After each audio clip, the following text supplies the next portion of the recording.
কণ্ঠ উজাড় করে কোরআন শরীফ পড়বে, দেখবেন কোরআন শরীফ পড়ার মাঝে মজা আর মজা, ঠিক কিনা বলে? আমার ভাইরা দুঃখজনক হলেও সত্য, আমার ভাইরা দুঃখজনক হলেও সত্য, কোরআন শরীফ তো সত্য করে পড়তেই পারি না। কয়েকজন মুসলমানের করে কোরআন শরীফ আছে, আমরা বাংলা অর্থ সহ কোরআন শরীফ পড়ি না, ঠিক কিনা বলেন? এই কোরআন শুধু পড়ার জন্য আছে না, এই কোরআন এসেছে আপনার জীবনকে পরিবর্তন করার জন্য। রান্নাঘর থেকে শুরু করে আপনার রাষ্ট্রীয় সংসদ ভবন পর্যন্ত রাষ্ট্র কিভাবে চলবে এই সংবিধান আল্লাহ তাআলা করে দিয়েছেন।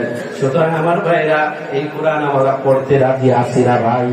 আমার ভাইয়ের জন্য আল্লাহ বলেছেন, হাল ইয়াস্তাবিল্লাযীনা ইয়া'লামুনা ওয়াল্লাযীনা লা ইয়া'লামুন। যারা ইলম অর্জন করেছে, যা করে নাই, যা কোরআন পড়তে পারে, যারা পড়ে নাই, তারা কি এক? আল্লাহু আকবার। আমার ভাইরা এই জন্য আমার ভাইরা যারা কোরআন পড়তে জানে তারা সবচেয়ে বেশি ভয় আল্লাহকে করে। এই কথাটা আল্লাহ বলেছেন। ওয়াকালা তাআলা, আল্লাহ বলেন, ফাইন্নামা ইয়াখশা